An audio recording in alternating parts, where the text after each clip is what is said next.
relentless persecution of the most rudimentary facets of our being. Our mind and autonomous spirit stripped and shredded. A plethora of tools acquiescing the masses, cajoling and cultivating obedience personified. Their financial might enables, yet paradoxically and ideologically refutes such measures. What is our self-actualization? A master race? A one-world government? Fear of revolution? Theories persist, but certainty evades.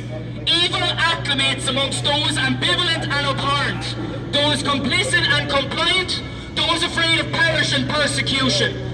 Our purpose is emancipating mental slavery, seeking a semblance of salvation which is shrouded in skullduggery. But the indomitable spirit of vicarious virtue is translucent. An energy will awaken and alert your soul. A primal instinct of survival will catapult the new age and collapse the old.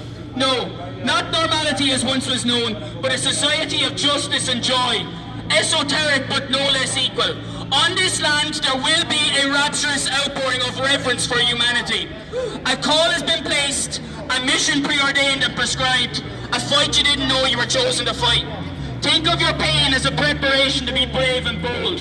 You can't articulate why you're here, yet you'll know what you have to do. An intuition illuminates your soul, an instinct to infer good over evil. Stand tall, stand proud, and stand out from the crowd.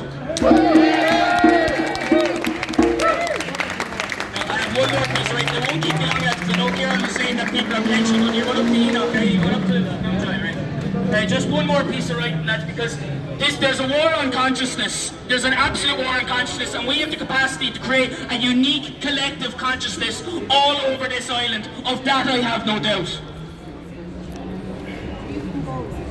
Wexford. Same as Kira. A friend was Oh, I thought you were Wexford. Okay. So this is about the Gaelic people. There's amazing wisdom, wit and wonder within the Gaelic people. A people for so long oppressed by malevolent and deeply deceptive dark forces. Such trauma has befallen our ancestors. Such atrocities gave rise to the quintessentially Irish sense of stoicism and levity. There's magic on this land. In her trees, the valleys and bogs, the greenery, her picturesque landscapes and most notably her people. Absolute paradise awaits our future generations. Of that I have no doubt. For now, we battle with defiance and diligence, with caution and cuteness, with an impassioned fire and fury that no force in this realm or beyond can quench or tame. We've been bestowed with the greatest responsibility, one which is rather inarticulable given the scale of change which will permeate every aspect of this life here on earth. Unprecedented volatility and uncertainty will come, hardships and trauma to be borne. No greater people to accept this adversity without indignation.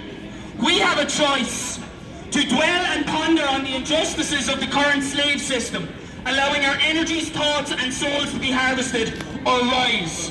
Rise thyself to a place of honour, to that spark of spiritual divinity achingly dormant within us all. There's a schism occurring within society between those who will acquiesce to the consolidated power of the corporate state and those who will be sovereign. The duality of creationism and destructionism is clear for those with eyes to see. The old system is cannibalizing itself as the cabal rush frantically attempting to finalize their long-laid plans. Based upon what was initially admitted intuition and bias, but since corroborated via being a part of historic occasions, I have a firmly held belief that Éire will be the first truly sovereign nation once the age-old power structures begin to implode. I've been told through the grapevine that we reside on the heart chakra of the world, an ancient island where the veil between the spiritual and physical realms is thinner than elsewhere. Such statements may appear superficially self-serving and grandiose, as us Irish have been systematically conditioned to refrain from grandiosity at all costs to suppress our true authentic power, and it's impossible to substantiate with any degree of veracity. It's a feeling and a sense of knowing this island is sacred, and by virtue of that fact, so too is the nation. This is one amazing journey we're all on. It's an absolute honour and privilege to meet our tribes. Our son Naher and Agus Aklanya. Lads, there's so much more happening in the background. We'll regard to the development of the infrastructure of the parallel society. Now that I assure you, and that will become clear over the coming months, I have no doubt. This old system that people are trying to save and salvage is gone. It is time to us to invest our energies in a local, decentralised basis, creating alternative supply chains, having clan-based systems as this island has always occurred all over the country. It's a wonderful journey we're all on. And remember, fear is their greatest weapon. Money is their mechanism of control, and fear is their greatest weapon. And we have to take away the fear of money from people. It's a beautiful journey. Thank you very much.